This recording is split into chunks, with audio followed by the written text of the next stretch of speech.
Jim, Kip Coons with the Raleigh News and Observer. I'd like to know your impressions of when you saw this region, how it would shape up, that you would be here with 3 former NCAA champions. Yeah, one of these things is not like the other, I guess, the old Sesame Street line. I've been using that a lot because we seem to be fitting in where we haven't been before. When it first came out, all we could think about was Florida Gulf Coast. Then all we could think about was Marist. And now that it's come about, I wasn't even sure who was in the other side of the bracket till, what did we get back, Wednesday? Because you hear Notre Dame and you know how good they are, and you just want to try to get to work as much as you can to make it respectable. But to be here with 3 power programs, 3 programs who've had great success and have had great tradition and do great things with their women's basketball programs.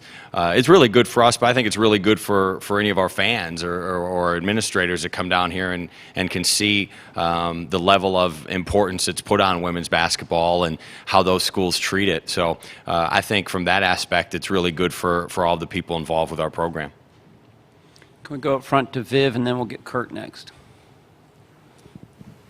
Viv Bernstein, New York Times. How do you counter the vast experience a team like Notre Dame brings into this tournament? And you're at a point where most of the teams have a ton of experience at this level of this pressure.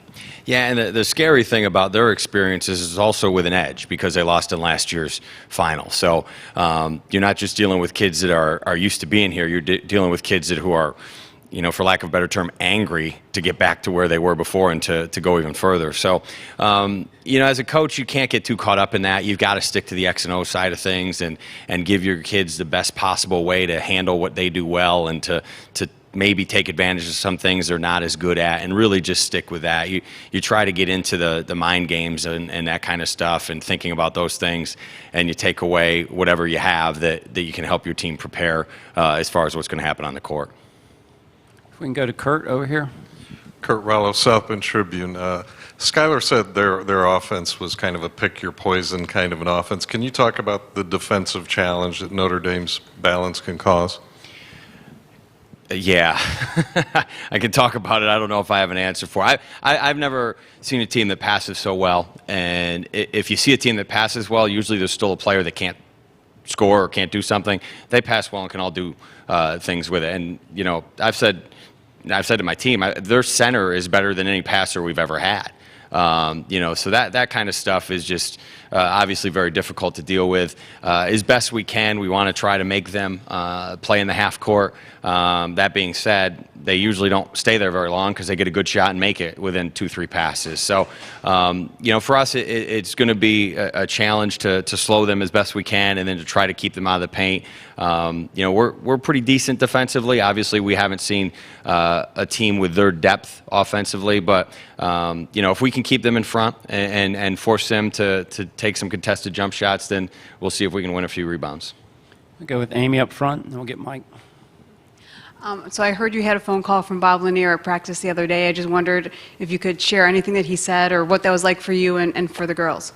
Well, it was pretty cool because the guy who delivered the phone call also ran for governor. So, down at our little place, we don't get many Hall of Famers and gubernatorial candidates coming around. So our kids were really impressed that Bob would take the time to do that. And his message was very genuine and just talked about, go down there and compete and you know who you are and enjoy it and don't be afraid of the moment. And our kids were really obviously moved by that and excited again that people are taking an interest in them. If we can go to Mike here in the middle, please.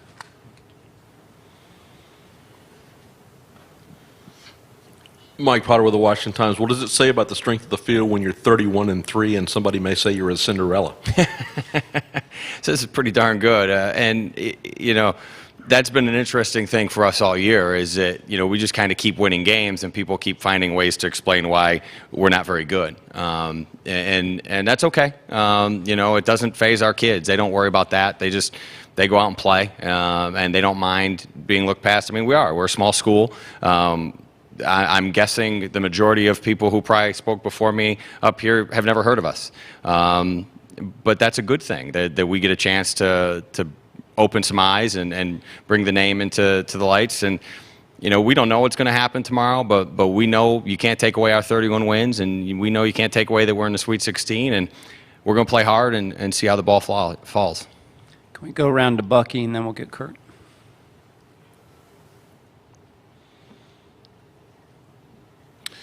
Jim, what do you see when you watch Skyler, Diggins, the whole package? I grew up in the late 80s, and there was no one better at the game than Magic Johnson. And it's not a fair comparison, but the way she takes the ball from turnovers and in the open court, it's and the joy she has in doing it, it's the only thing that keeps popping into my mind. And even more so, that's so impressive is her competitive spirit. If you get under her skin, forget about it. And that's, as a coach, that's what you love to see. I don't love to see it right now because we got to go against it, but her ability to compete as well as her just natural feel for the game. I've always believed if you can pass, it's a gift. It's not something you learn. You can get better at not throwing it out of bounds or to the other team. And she just has a great ability to know how to pass. And that's such a fun thing to watch and such a great thing for basketball. It just stinks that we got to watch it up close tomorrow. We can go with Kurt, and then we'll get Viv. Coach, can you talk a little bit about your team's mental toughness, winning games at St. John's, at West Virginia? I appreciate you bringing that up because I think that's something we're pretty good at. We've been down double digits on the road for some pretty good teams. We won every one of our road games this year. Our kids have a great resolve, and I think a lot of that comes from they really like playing together, and they don't want to let each other down. So they're going to find a way to do something positive to help their teammates. And they're going to find a way to, if someone's having a bad game, they're going to pick them up somehow. Probably the thing I'm most proud of is that they've stuck to that and that they believe in that and that they've found success with that. If we can go to Viv up front here. Can you put in perspective the legacy of the seniors on this team, and have you built this team to the point where it's a program and not just a great team where when they leave you'll still be up there and competitive? Probably not smart enough to put into words what they've meant to us, but I do feel like we have a program. Are we going to be in the Sweet 16 every year? No, that's not realistic with the way the world is in college athletics. But it's realistic for us to be competing. It's realistic for us to find our way to this tournament again.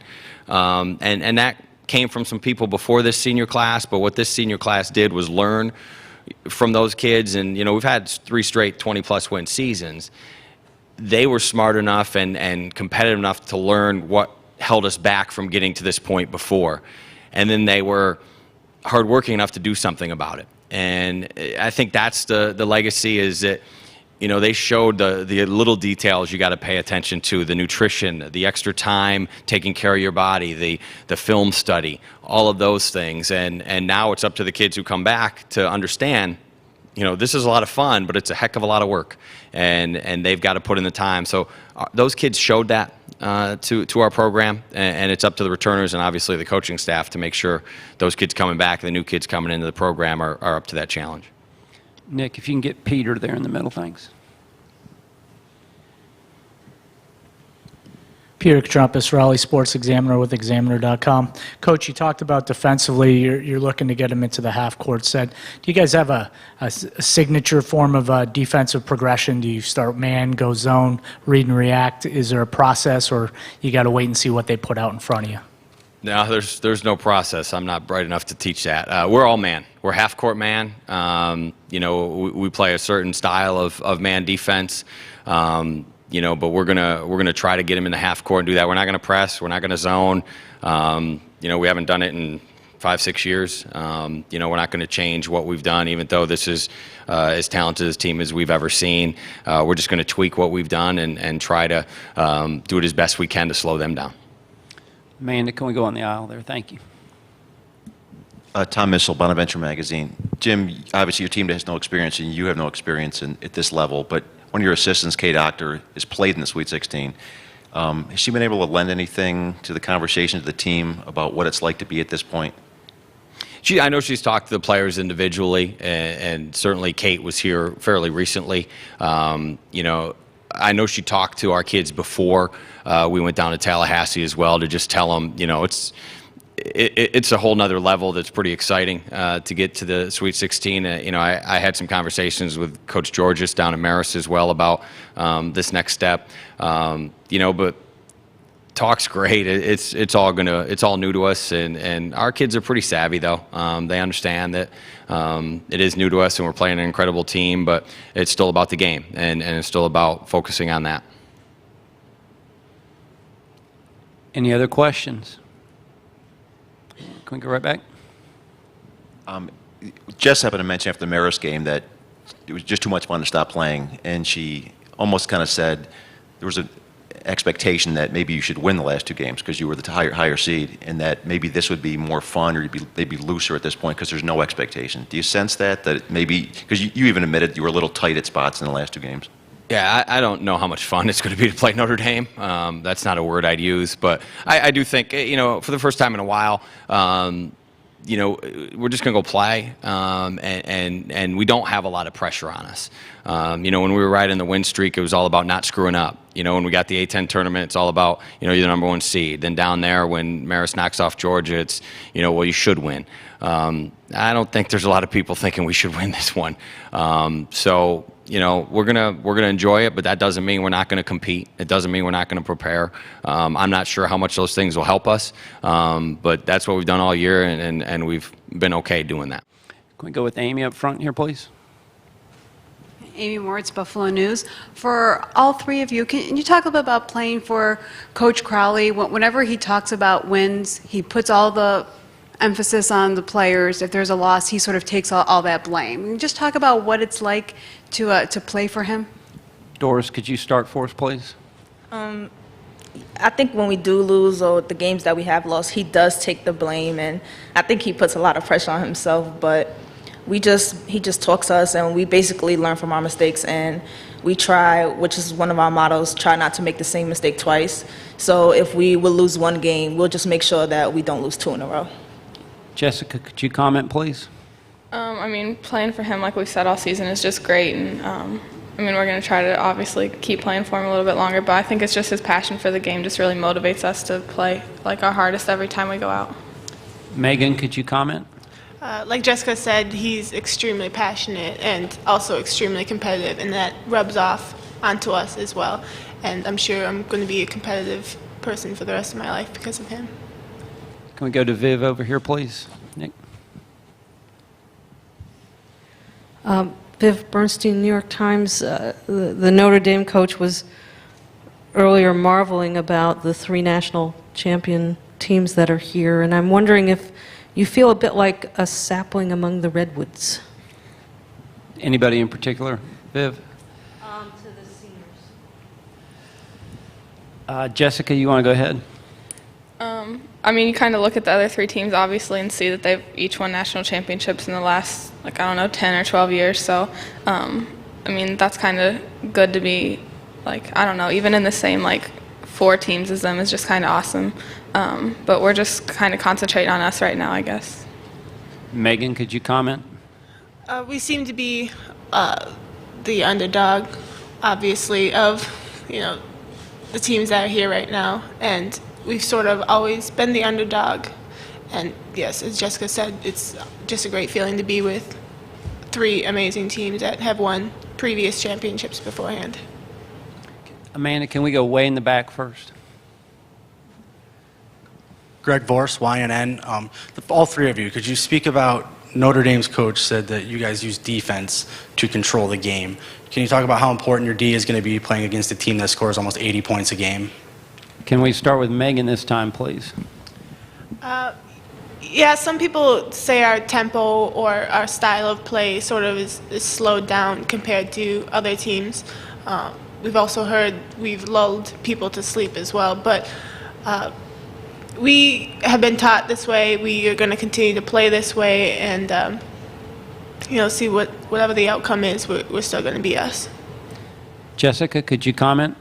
I think our defense is definitely going to be the most important part for us tomorrow. I mean, we're going to have to play probably the best defense we've played all year to be able to stop them.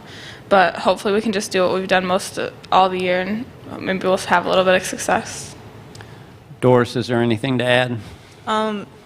It's obvious our defense has to slow them down because they do score a lot of points.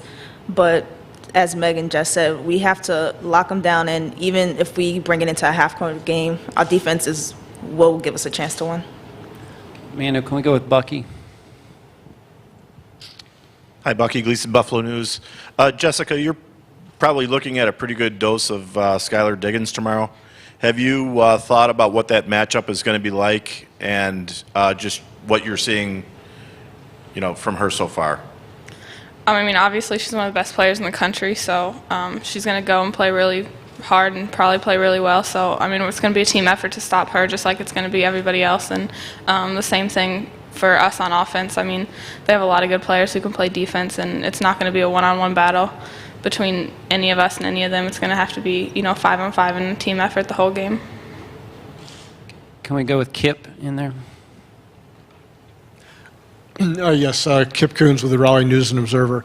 Jessica, Coach Crowley suggested that the pressure was on your team for much of the season because of the long winning streak, and then you go to the NCAAs and you're actually favored because you're playing lower seeds. Now he says the pressure's off. He thinks you'll just be able to play free and easy and see what happens. It seem right to you?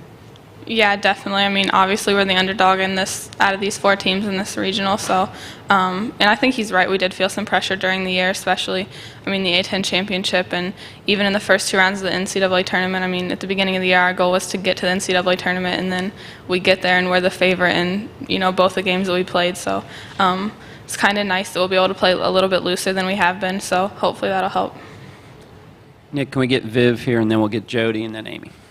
Doris, can you explain the New York connection, the Murray-Bertram, I don't know if I pronounced that correctly, connection with this program? Myself, Cece, and Armelia both went to Bertram. I actually played with Armelia 1 year, her senior year, my freshman year. But I just think we just we know each other on the court, we know the style of play, and we just try to transfer that to other people on the team, especially whoever's on the floor. And whether it's one of us on the floor or all 3 of us, we just try to establish ourselves and bring a connection with other people on the court to basically so we know what everybody else on the court is doing. Like, we know what people are good at, and that's what we try to utilize. Can you use the mic, please? Okay, I'm sorry. I'm trying to understand how all you from one school in New York wound up at St. Bonnie. Is there a coaching connection? Is there some connection that brought all of you there? No, it was no connection. When we were recruiting, me and Cece wanted to go to the same school because we were in Murray-Bertram together. And fortunately, Armelia was here, and when we found that out, we kind of talked to her. She was a big part of our decision to come because she told us how it was here. And obviously, if she got through her years here, it was a good program, and she helped turn it around. So that was what kind of drawn us to the school. If we can get Jody on the aisle here.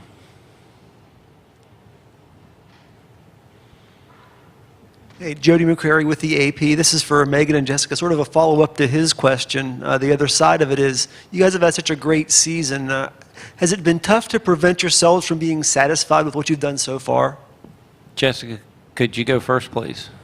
I don't know if we kind of feel that way. I mean, yeah, we've had such a great season so far. We're just having so much fun playing together. And, if our season ends tomorrow or down the road, I think we're going to be happy with where it's at. But we're not really trying to look back on it yet. We're trying to, keep pulling off a couple more wins. Megan, could you comment, please? Coach does a great job of reminding us and keeping us focused and reminding us to never be satisfied. Like Jessica said, it doesn't matter, if our season ends tomorrow or down the road. We actually get to take that time to look back and, wherever we land, this season has already been amazing. Can we go to Amy up front over here? I wondered if you 3 could just talk about the phone call from Bob Lanier and what that was like for you to hear him and talk to him before you guys came down here. Megan, could you start for us? Yeah, to actually have such a great legend from Bonas and as well in basketball, to even think about us and to even think about calling us is amazing. And, I think he was the only person who can ever interrupt practice and, to wish us good luck. And it was amazing. Jessica, could you comment? Yeah, I mean, Megan kind of, was exactly right. That was probably the only interruption on a cell phone that coach would ever be okay with in practice. But, that was just kind of neat to, hear him. And around Bonaventure, who Bob Lanier is. And so that was kind of just neat to have him take the time to do that. Doris? It was definitely amazing. The whole time, great success throughout the season. We got a lot of support from the school and the alumni and the community, of course. But I think the phone call from Bob Lanier topped it off and really just gave us a push that we're not done, we're not satisfied with just making the NCAA tournament. But it just showed us to be thankful for this whole experience. Amanda, can you get to Tom there in the middle? For Megan and Jess, it's my understanding neither one of you were recruited heavily at the Division I level, maybe by nobody else but Bonaventure. Did you ever imagine when you came here that you'd be sitting here at a Sweet 16? Jessica, could you go first, please? Our goal coming in and your goal growing up is always to play in the NCAA tournament. So I don't know if we would have seen, Sweet 16 when we came in as freshmen. We were just trying to turn a program around and help carry on what the other senior classes before us had done. So I don't know if we would have pictured sitting up here right now, but we're kind of happy with what we've done. Megan, could you comment? Coming into a program that has never won, or has never even gone to a postseason, I guess when you're getting recruited, it might affect your, decision. But when I came in here, I've been looking to turn the program around, and with Jessica and with the other seniors as well as the juniors and underclassmen. So being able to reach the NIT the first time, and the first couple of times was amazing. But sort of thinking about the NCAA tournament didn't quite hit me. Freshman year I was just there to play basketball, and now that it was reached, it's sort of a surreal feeling right now. Can we get Peter here first? Peter Katropis, Raleigh Sports Examiner with Examiner.com. Megan and Jessica, Doris, you can add in if you like. You talked about your defense lulling teams to sleep, so to speak. Coach talked about your defense being a man defense. With as high an energy level that you'd have to keep up for 40 minutes against a team that passes the ball well and often, how do you guys keep that up from an endurance level, and what have you done throughout the season to keep that endurance level up against top-level teams that you played? Megan, could you answer that? We've done a lot of conditioning, as well as it's a mental thing. Being able to do it for 40 minutes the entire game is extremely hard. Especially, we know that we're going to have to do it against a great team like Notre Dame for 40 minutes. So, as well as the endurance, physical-wise, it's also a mental game as well. Can we get Kurt over there, and then we'll do Viv? Kurt Rallo, South Bend Tribune. You guys won at St. John's. You won at West Virginia. Could you maybe, Megan, could you talk about the emotion of being a small school playing teams from the bigger conferences, what your approach is? Do you have a chip on your shoulder where you have something to prove, or is it just let's go have fun and see what happens? It's definitely the underdog feeling. We've had it practically our whole lives here at Bonas. But going into a game like that, we know we have nothing to lose. We want to play loose, and I think that mentality definitely helped us against the big schools, and definitely helped us against to advance into the NCAA tournament with great wins like that. Okay, let's go to Viv up front here.